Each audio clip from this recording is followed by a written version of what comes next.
Hi. All right. Oh. Welcome to the flow where the internet still works. Okay. Well, Yeah, kind of. sort of. Yeah. No one make any comments about Doc's video quality because it's been a day, y'all. So we're recording. We promise it'll look awesome on the other side.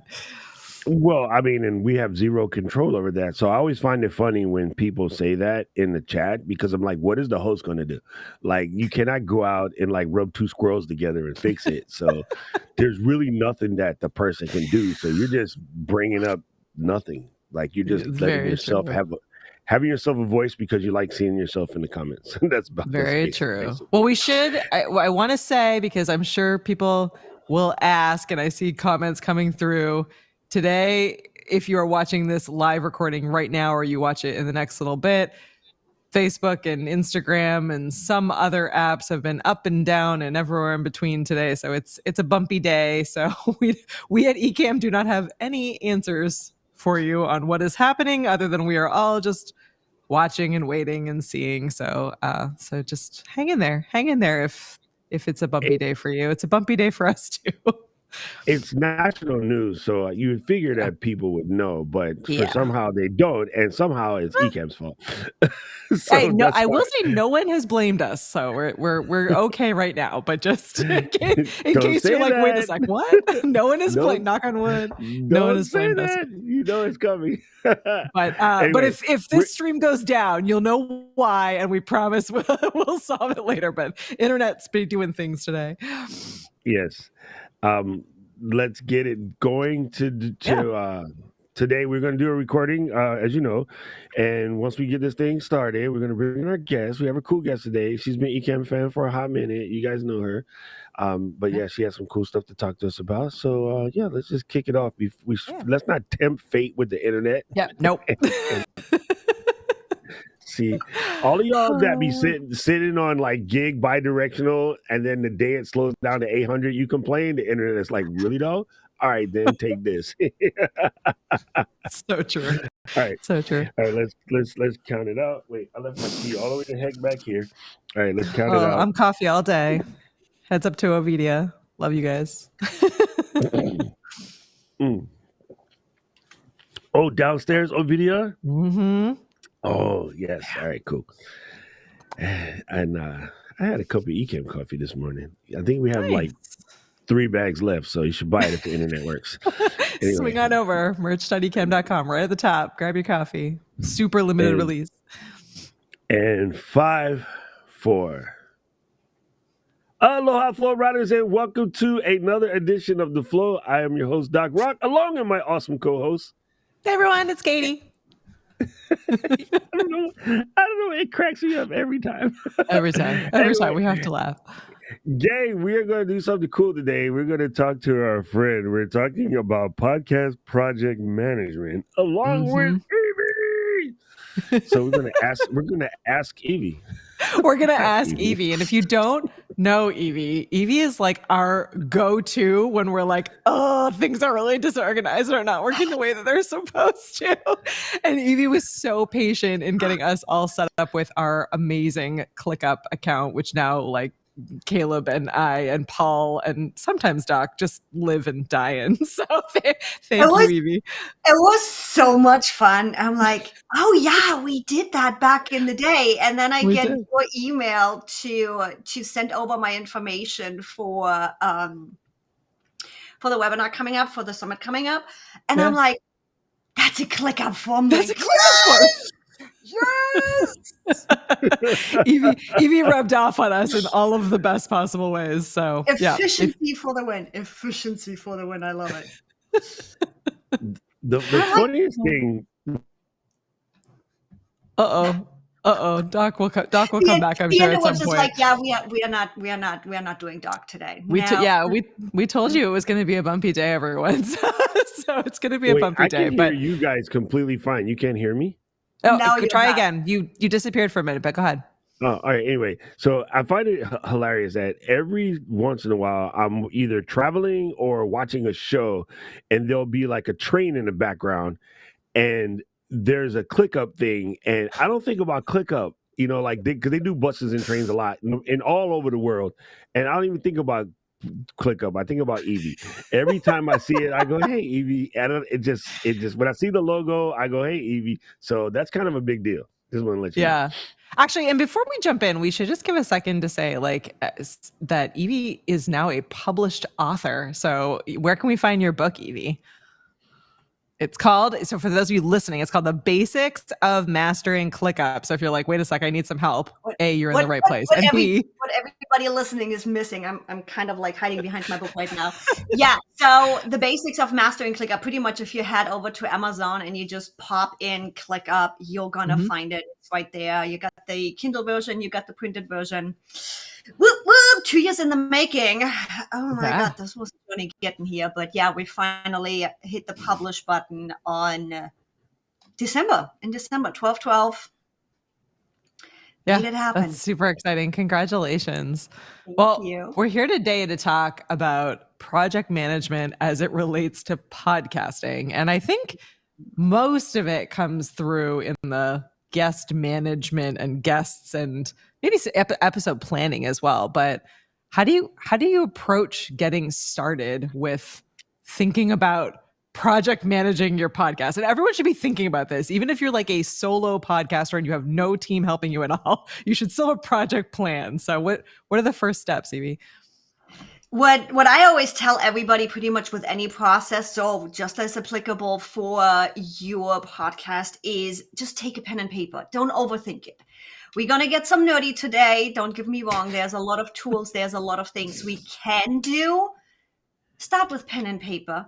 How often do we do these things of, oh my God, did I do this? Didn't I do this? Do we have this? Is this done?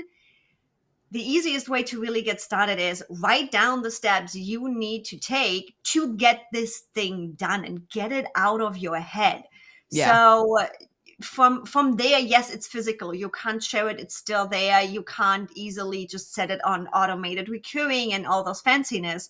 But it really starts with having that physical checklist of these are all the things you need to get done to get this podcast out. Mm-hmm.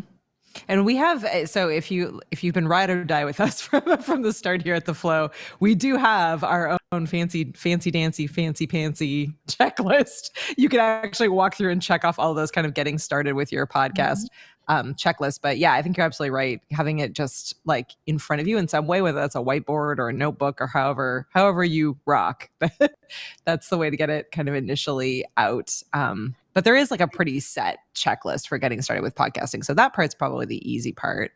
Other than guest management, is there anything else that comes across where you need something that's a little bit more systematized? And it matters. So my guest management that we are running within ClickUp actually has multiple applications. Awesome. So with guest management, how often do we have the issue, oh my God, we don't have the headshot. Oh my God, we don't have the bio. Oh my God, we don't have that. So that's where we implemented, just like you guys are doing for the webinar for the summit, collecting all of this information in a form. Now, I also ask specific questions in this form. For example, do you have a podcast yourself? Now, suddenly, oh, they have a podcast. They might actually have me on.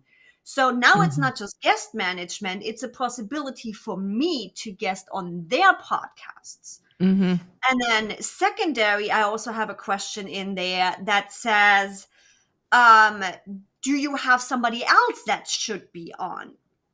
And we can share on the video my screen where it's really laid out, where it's, again, not just guest management to make sure we have all the information we need to really customize our logos and our thumbnails and all the things and know who we're actually talking to and have all of that ready. It gives us a possibility to go past that, to have potential future guest recommendations, but also get ourselves on a podcast.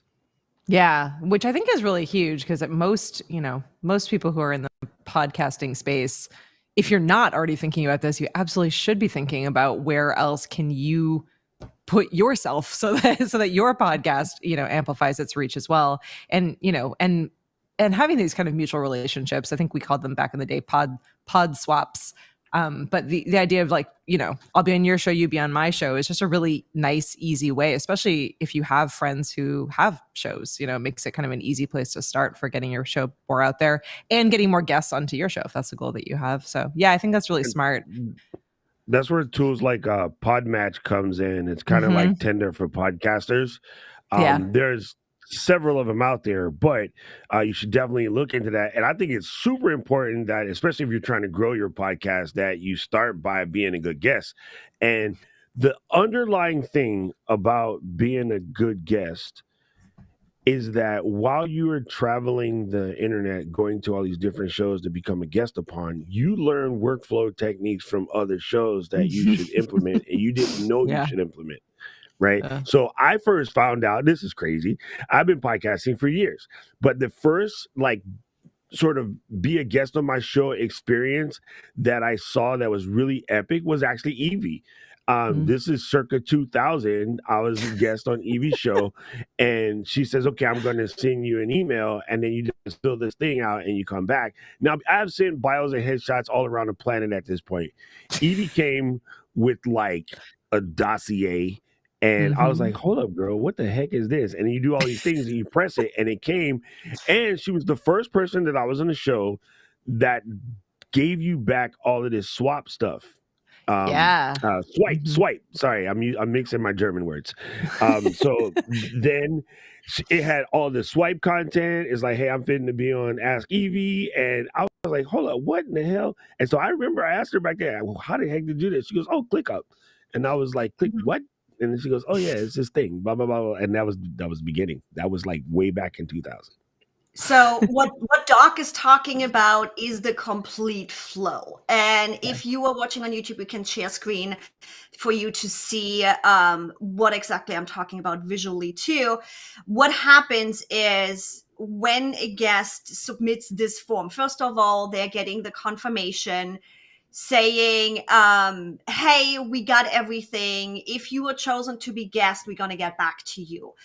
Then based on a drop-down field, so my podcast goes through different stages where initially it doesn't have a stage at all. Then it has a stage where it's like, schedule your recording. When I hit that button, that drop-down field, and I set it to schedule your recording, I have an automation running within ClickUp that automatically sends out an email and says, knock, knock, hey, Doc, you were chosen. We would love to have you on the podcast.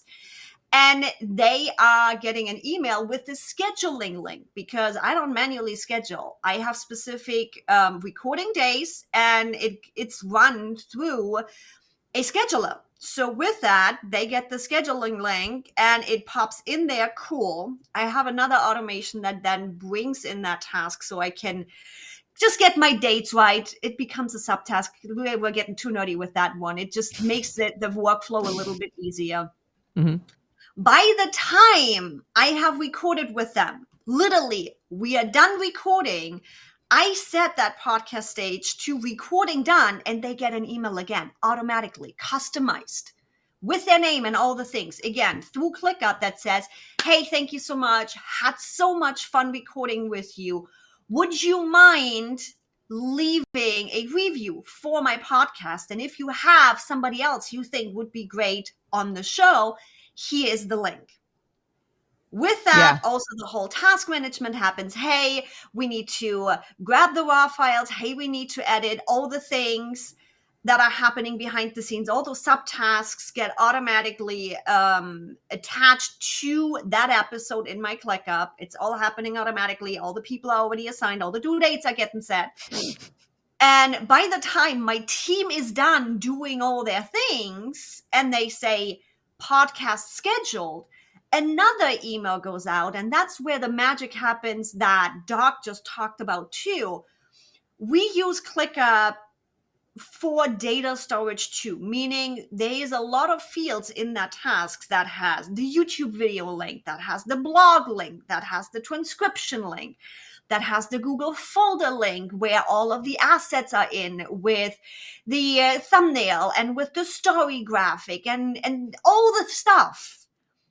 And all of those links can be mapped into that email. So when that email goes out to my guest, they have access to everything.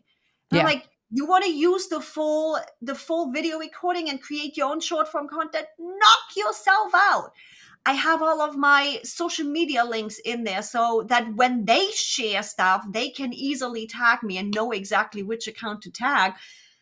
And I don't have to do anything. I never write an email. I wrote it once. And every single time we go through our workflow, it's like, ding, guest just got notified. Ding, guest just got notified. Here's all the access. Here's all the things.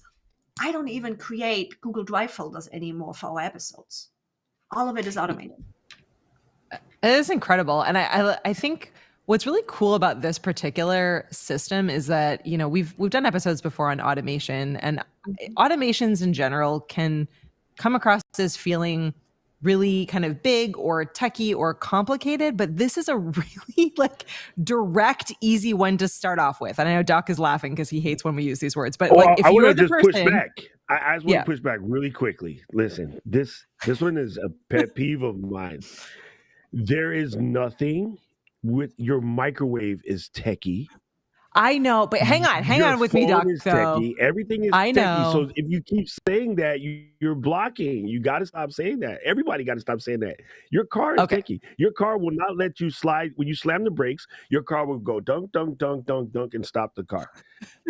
So even your brakes in your, unless you're driving a 56 Thunderbird, your car has a computer in its brakes. Stop saying that because you're really blocking yourself. Okay, well, what I am trying to say is this is a great getting started automation. So if automations have been on your list for a while and you've been putting it off for whatever reason that Doc is judging you for, you need to start with this one because it's really easy and logical to think through. Because if you've never had a guest on your podcast, but it's something you want to do, there's a pretty like simple, easy process that you can write down, and then automating it, whether you're using ClickUp or literally any other tool, is then really easy because you're just checking off the steps and figuring out how to connect the dots, right? So it's, I need to find a guest. Okay, what steps do you normally take to find the guest? I need to email the guest and let them know like what time my show is. Okay, what time is the show on? Like those things are very simple to step through and then really simple to be able to set up. I'm joking, Doc. I know you're coaching and not judging. No, if you have a 10-year-old or higher that you make take out the trash after dinner, you just automate taking out trash. It is no different than doing that. You know, and the thing is, here's the hardest part about the word automation. The word automation makes you think that it must be difficult. Most of us are building a fire to then boil the water that we've collected from a well or a river or a stream. Now we pull water out of a faucet, we put it in a pot, we heat it up, and then we grind our beans. Anybody still drinking pre-ground coffee? We're not talking. I mean, most of us have machines that assist in that process. So even your coffee is automated. Like, people get freaked out by the word, and I understand what you're saying because this is what throws people off. And I think that's Evie's hardest struggle, teaching what she teaches, is trying to teach people that automation itself is not scary, and you do automated things. You get email, and some of your email automatically gets flagged as spam.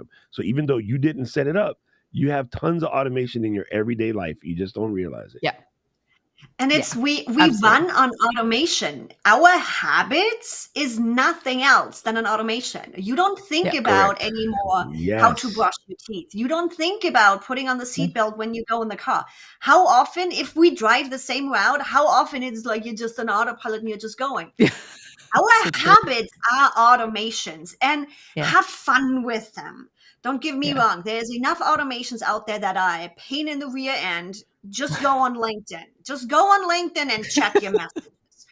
So have heart fun rate, blood pressure, respiration, arousal. All of these things are your body automates, bro. Like every time when you're a 13-year-old kid in class and you got to go to the board and you don't want to because the teacher, you don't want to get up behind your desk. That wasn't you, son. That was automation. And it's like what I tell my community and my clients is, when you are doing one thing 2 or 3 times, it's time to automate it. It's time to template it. If that is the email you send out, and again, it's like I'm having fun with emails. I'm using emojis in there when my, hey, schedule your recording goes out. I literally have the microphone in there and I'm like, tap, tap, anyone there?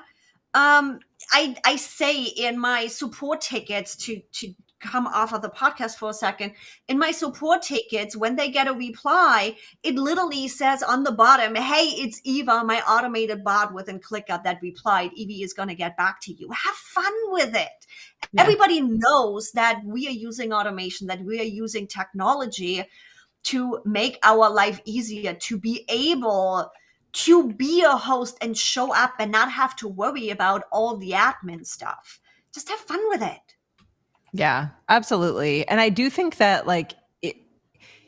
if you've been putting something like this off, speaking as someone that has both set these up as well as lived in a world where they didn't exist, even if you're like me, super type A, OCD, love to be in your email 24/7, you are going to forget something. You are going to send the wrong thing. You think that your email process is awesome, but you forgot to test it on blah, blah, blah thing. And so something is going to go wrong, and having it set up as an automation like this is just going to give you a better chance of avoiding any of those issues, and will give you the opportunity, once it becomes almost a habit or a routine and it's going out on a regular basis, to then tweak it and update it and make it better as you start getting feedback from people, which you could also set up as a feedback automation or a feedback loop. How was this, how was the show? Is it great? I set up an automation for the Meet the Ecamm Fam live series that I do. And I don't actually do that show all that often. I set up this automation a while ago, and I guess I had a post email that automatically went out that was like, thanks so much for being on the show. It was great to have you on. If you want access to this file or anything else, here's how you get that. And here's some other different options. And I get an answer to that email all the time. I forget that email exists, and then someone will email me back and say hey, Katie, thanks so much. It was great being on the show. I do actually want those files, or or I'd love to, introduce you to this person. So that email is out there working for me without me even remembering it existed. So we have this so often. Yeah. I literally woke up to an email this morning. The team was busy scheduling podcasts. I literally got an email this morning where it's like, oh my God, thank you so much for all of it. I'm going to forward that to my marketing department. And now I have my guest promoting the episode. It's the best way of getting out there.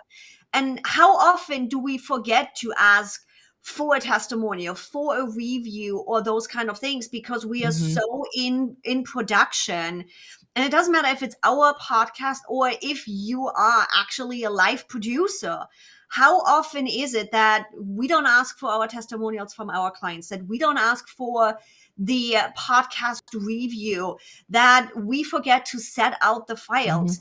You already have it all in here. So it's just a no-brainer. But again, everybody that has not automated this much yet, take a deep breath. We didn't start here. We did not start here. Yeah. I started with this process literally with 5 subtasks of this needs to be done, this needs to be done, this needs to be done, and this needs to be done. So that I don't waste my brain power on, do I have to do this? Didn't I do this? Did I do this right? What needs to be done? Because even if you are a solo producer and you are the only one in your podcast and you don't even bring guests on, you still are using a lot of brain power running that process. And no matter how habitual you are running this process already, you're going to have good days and you're going to have bad days. And you're going to have days where your brain is functioning like the interwebs today. And it's like, that's my brain today. There it is. So with that, it is so much easier to just have it there. Yeah. And not only that is I have the template ready. I don't have to go over and over and write out the steps. I have it there. I say, next episode, apply the template. Here's the tasks I need to do. And moving forward, I can polish those. Again, we started off with 5 subtasks per episode. Right now, don't get a heart attack out there. We have 23 because we also have checklists in there where it's like, I need this image, and this image. I need this description. Make sure you are adding the link here. So we built this out more to have the resource if, God forbid, something happens and a team member can't take care of it. What did COVID tell us? We need to make sure that we are ready for anything because we never know what's going to happen. So I am set up in a way right now with the templates we are running, with the automations we are running, where I easily can pop in and say, okay, this is usually Kitty's job taking care of those tasks and those assets, but for whatever reason she can't do it. I'm literally just changing assignee and somebody else can take over, and without even skipping a heartbeat, I am still producing. Yeah. Yeah, no, I think something like that is also huge. And it goes back to, I love that you encourage everyone to just start by writing it down. So like think through, and again, we have free resources in the description of this episode and every episode where you could, if you like, I don't even know what the initial things are, we have the list of initial things, but sit down and think through like what those tasks are, because that's the best place to start with building any kind of automation, with building any kind of system, and with project management in general is like, what are the things that need to get done in what order? And you can start somewhere and then move them around if you need to. We erase them and put them up and, draw it out or sketch it out in some way. Who does each of these tasks? And then get them, if you are at all able to, get them into some sort of system that will help you build out an automation, right? So that in this case, Evie is a ClickUp wizard. There's lots of tools out there. You need to find the one that works best for you. It took us a bit. Like I will say for the Ecamm team, I couldn't, like, I am a different kind of learner. It took me a while to get into ClickUp, and it wasn't until, shout out to Caleb who works on our team. Caleb built everything out in a way that it clicked for the way that my brain works. I was like, oh, I see it now. And then I could move things around and do it. But so it will take some time to kind of play around and figure out the system that works best for you, how it looks that works best for you, because there's so many options. So I guess all that to say, I love that you say to start off with writing it out, drawing it out, because I think that's the easiest way for anyone to get started. Low budget, nothing frilly or fancy. Write out what you need to do. And then the automation, building an automation from that, it comes down to thinking through what system is going to work best for you, what tool is going to work best for you to be able to actually automate it. And so to that point, what K-Walk said is 100% true. When I first learned programming, we had to learn COBOL, which was just ridiculously dumb. but anyway, when I first learned programming, my teacher made us learn COBOL, and her thing, Mrs. Lai, I'll never forget her. You have to do flowcharts. So we had the little plastic flowchart templates where you would draw the database symbols and all of the above. But the advantage of doing that is you understood the data flow. And even when you guys come in and start panicking about your audio, the first thing I tell you to do is take your finger and go down your cables and map where, you know what I mean? Because if you try to do it in your head, you're going to immediately look at Ecamm and blame Ecamm. Ecamm doesn't audio process. We don't know how to do anything. So what you do, though, if you're following your cables, 9 times out of 10, your number one problem in audio is this thing right here, the little wee cable. So sometimes just swapping that changes the problem, right? I've been plugging in my camera, it's not plugging in. What do? Take your finger, go like that. Oh yeah, let me start with the cable. It is almost always the cable. But because the cable's $8 and the camera's $3,000 and the computer's $2,000 and the software is $400, it can't be the $3 cable, $8 cable. No, it's not possible. It must be the expensive thing because we're Americans and we're victims. So I'm like, so I really appreciate what K-Walk said, because if you draw this out, or like Evie said, you write it down and you go down your flow, you will find out where you can, go gangster with it. Okay, and Evie, so I have a question for you real quick. Go ahead.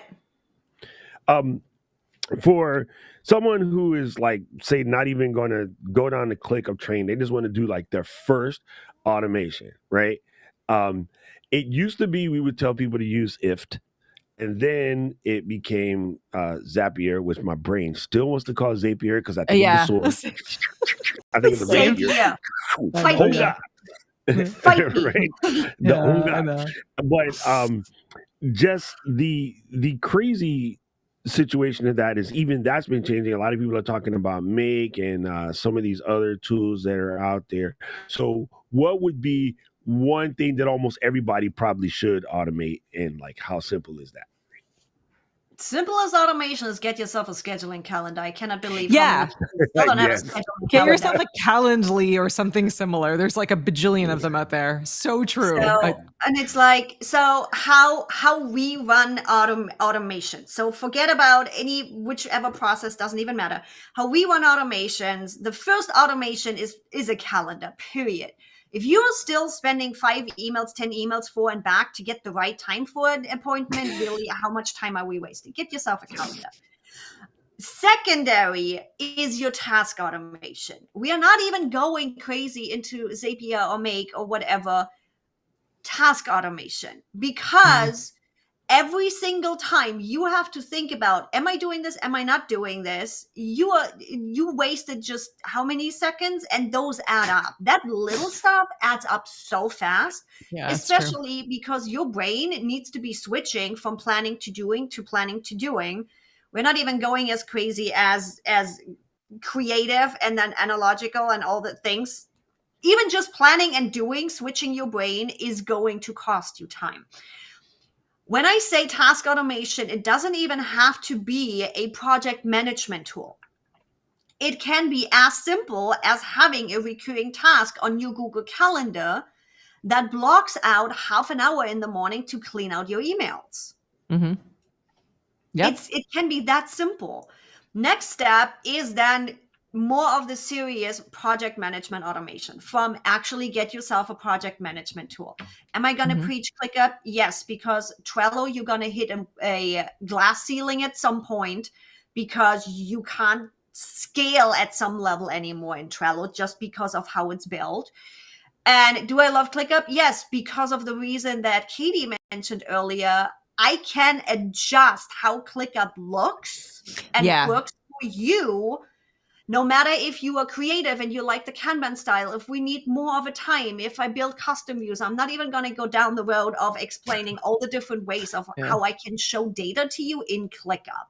That versatility, perfect. Even if you're just one right now, we always look at scaling, right? So with that, I can make this look however your team needs it for whatever use case scenario. Now, again, I always focus on scaling. I don't want to have to switch tool within the next 6 months or a year. With that, coming more into that project management, now you've done some things. You already had some recurring tasks on your Google Calendar. You've already played around with that. You know things that are regularly happening. Now, take your day-to-day, plug them in to a tool like ClickUp, and set them as recurring. When do you have to pay your taxes? Your morning routine, your regular scheduled podcasts, all of those recurring stuff, get them into a project management tool, set your time estimates, and set them on recurring. Now, done. They're going to show up on the day you need to take care of them, and they're going to block out the time because you set a time estimate. And then you get a little bit more fancy. Cool. Yes, we are recording a podcast. Now let's build out those subtasks that need to be in there. Let's build out those task templates and automatically apply that task template whenever I generate the task. Once that is more clean, once you got comfortable in that habit, in that recurring process, then we start getting nerdy. And I am partial to Make.com. Now, Make.com, formerly Integromat, I don't know who did the branding, who would call it Tool Make, try to Google about it. It's a pain. But that's just mine. I don't believe in the new branding, but it is what it is. Make.com is Zapier, cheaper on steroids, which means the initial learning curve is a little bit more painful. It is not. I might get a little bit in trouble with Doc on this one. Where Zapier is Mac, meaning it's nice in a box, which makes using it way simpler. think of make.com as your Windows or your Hackintosh. It is wide open, but that means you also have to learn more because you are not boxed in. I can pull data with Make. I can build such intricate workflows and automations within Make that are way more difficult to build in Zapier. However, if you are starting out playing around with Zapier, pay the $20 before you pay the $9 on make.com and have that learning curve. Again, we still use Zapier for some tools because they do not integrate with Make. But again, that happens when you understand your process. That's when you can get nerdy of, cool, I'm too lazy to generate my episode folders in Google Drive. When my task gets here, go do that, rename the folder based on the task and the episode number and all the fanciness. But you don't want to do that till you understand your process. Yeah. And you're not going to understand.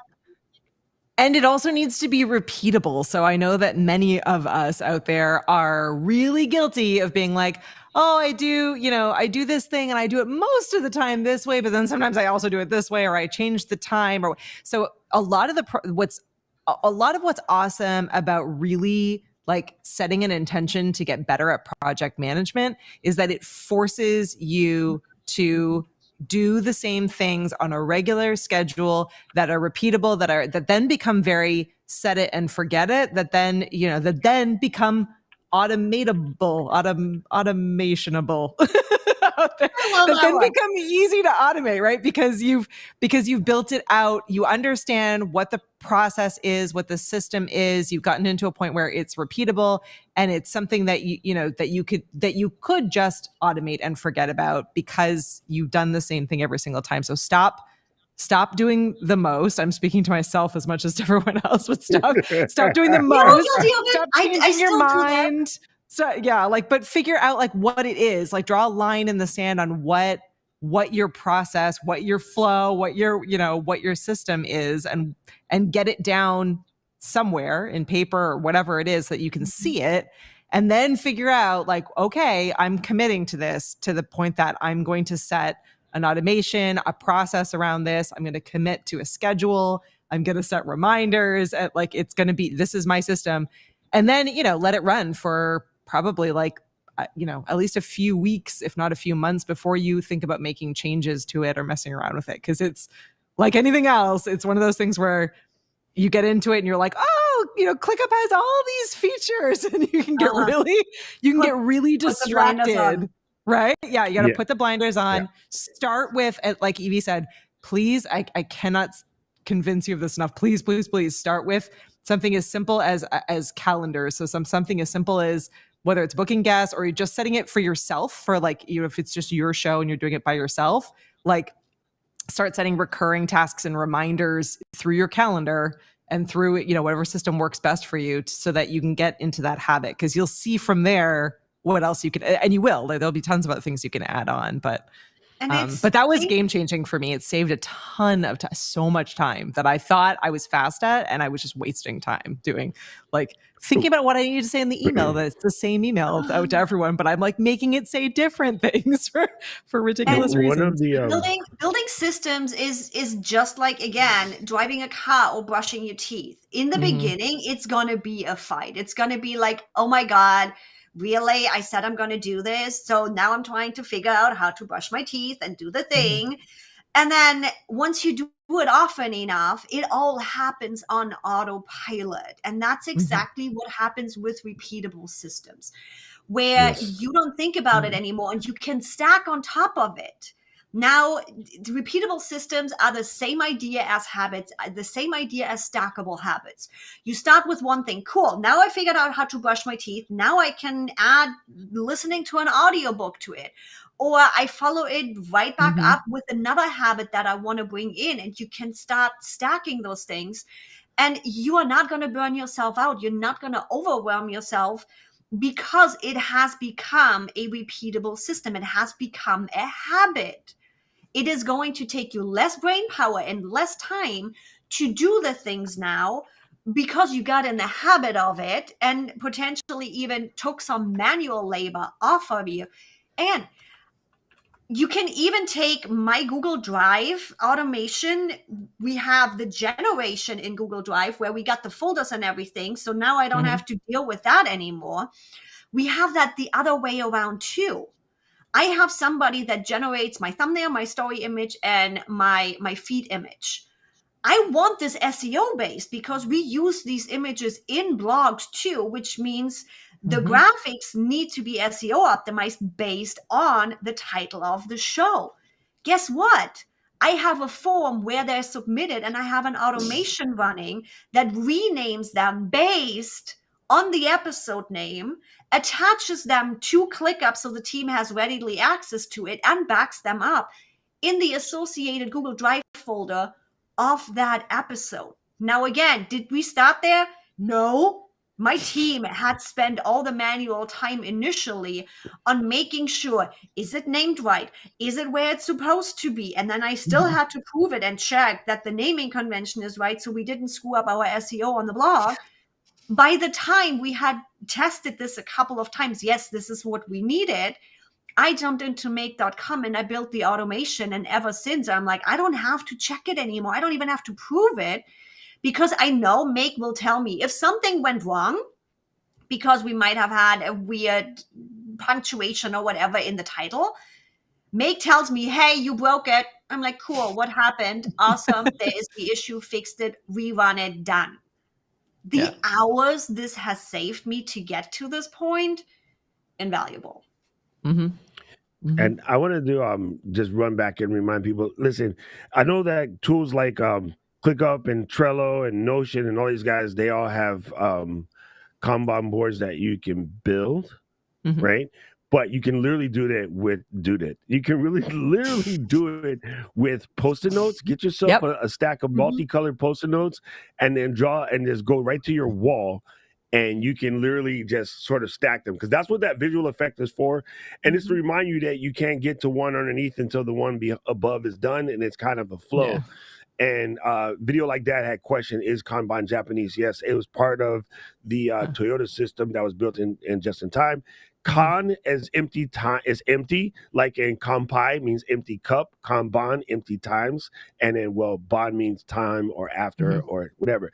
And the entire planet says Kanban Evie, and it hurts my feelings because you're from Germany and you don't and you guys hate. And the interwebs are on my side. I love it. I have just I like Autobahn, okay? Just like Autobahn, just like Autobahn. I will say, and I know we've been super preachy in the last couple of episodes, but from a good spot. But I will say it as someone that has spent the last, so Doc's been really preachy. No, I've been preachy too.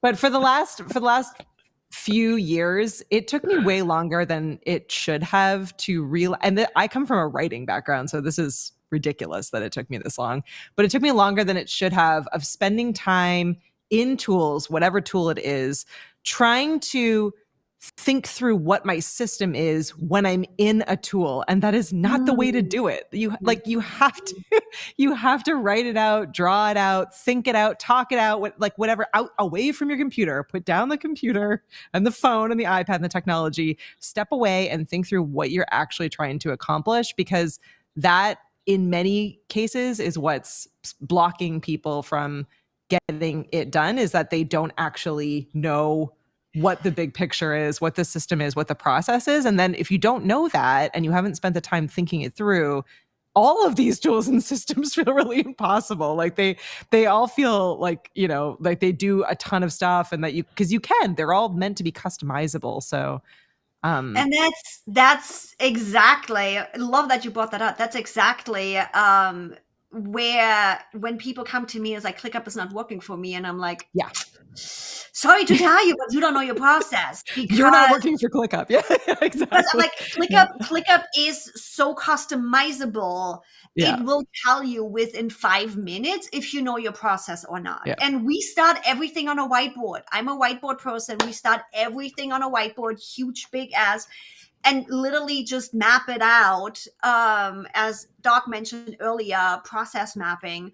Yep. We start whiteboard process mapping, we implement it, we run it. Once we figured out the optimized process, we actually go back to Miro and digitally process map our stuff, because again, we bring internal automations and then external automations and all the nerdiness. I don't remember in a month which automation went where. Is it in Make? Is it in Zapier? Is it internally in ClickUp? Is it on a folder level? Is it on a space level? I don't remember. Yeah. So with that, we have this whole piece of building all the things where in the end, but again, guys, this is final. This is the end goal. We have task template within ClickUp. We have internal automations. We have potentially external automations. We have our workflow mapping, and we have our standard operating procedures, where it's this combination of resources for us to be able to scale with people that have never done it. They need the resources to completely figure out how to run this whole thing. And then team members that already have done it, or even just for me, where I just need that checklist. Yeah. And by the end of optimizing a workflow, we have all of those resources. Mm-hmm. But again, this end goal, that is not a done in a day. You have to have gone through the process and really know what's happening there. And what's your end goal? What do you want to make happen? Yeah. Absolutely. Well, I know we're sensitive to time today, but I did see a question come up from Dan, who's hanging out in the live studio audience here with us. Dan was asking a little bit of specifics on ClickUp. I don't know, Luis, if we still have you in the back, but if you could go to Evie's screen share, if you still have it, I would just love to be able to show people who are hanging out on YouTube what ClickUp looks like. But it is, there we go. So it is Dan's question, and I can't seem to scroll through to find it, but he was comparing, or there you go. Is ClickUp like Asana, or is it a different category? So it is similar to Asana, right, Evie? Correct. It's similar to Asana. I don't know if Asana still does the whole you have to have 5 members thing. Mm-hmm. And I haven't been in a while in Asana, to be honest. Yeah, I haven't either. My initial issue why I left Asana and found ClickUp. Asana is actually the reason how I found ClickUp, because I got so mad that I needed a specific feature and they forced me to buy 5 seats to get a simple feature as an automation. Got it. From what I have seen, about 6 months ago in Asana, we had an issue of big picture, meaning I was still siloed in specific projects. You have the site view on Asana, and I didn't have something like an everything view where I can customize based on my use case. Mm-hmm. From the tools, non-specific, correct. ClickUp is more of the user interface like Monday, but it's the same category. Monday, Asana, ClickUp, same kind of thing. Yeah. Mm-hmm. Yeah, there's a ton of them out there. What I will say I really liked about ClickUp, and I said earlier, it took me way longer than it should have to get in here. I needed help from Caleb and from other team members to kind of lay it out for me in a way that worked for my brain. But what I like about ClickUp and continue to like about it is that, as Evie said, you can make it look just about any way you wanted. So once I was able, again, to explain how I needed to see the information for it to be helpful for me to work through my process, then it was like, oh, okay, yeah, you need to see it this way. And then it was really easy to do it in ClickUp. And what was cool about it, and what continues to be cool about it, is that it's also easy to switch it back if Paul's brain doesn't work that way, or if Doc's brain doesn't work. So like each person can kind of have their own view of the same data. So if Paul needs to see a calendar view, and Doc needs to see a list view, and I need to see like, a whiteboarding view, like all of these different things are possible in a tool. So again, like whether it's ClickUp or any other tool that you're looking at to help with project management, it really knowing what those features are, what the customizations are that you need to have or want to have for your own system to work is really important, because it, like Evie said, it makes a big difference. Like if you have to pay a ton of money to get the one thing that makes sense to you, then that's not worth it on the long run. Like if something else has it.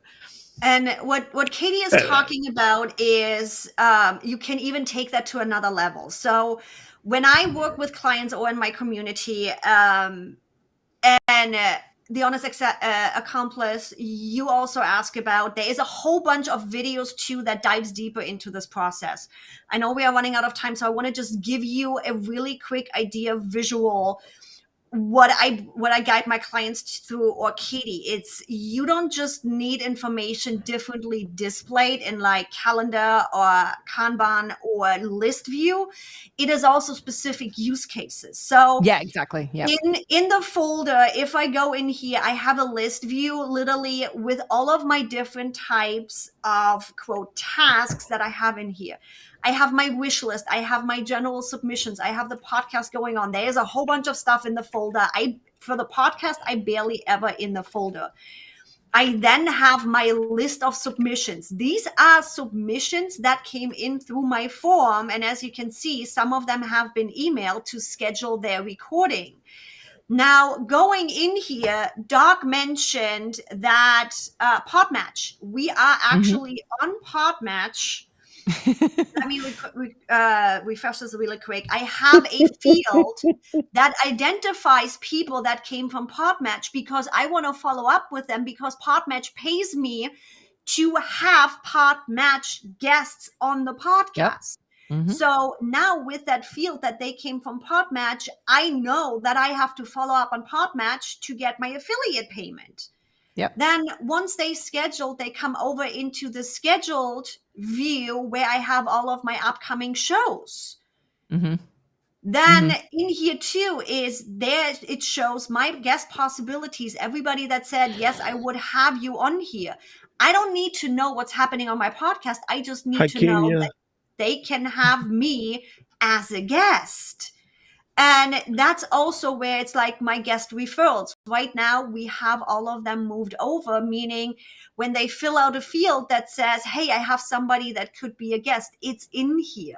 So based on specific use case scenarios, I can build out these views to show the information for the use case I'm working on.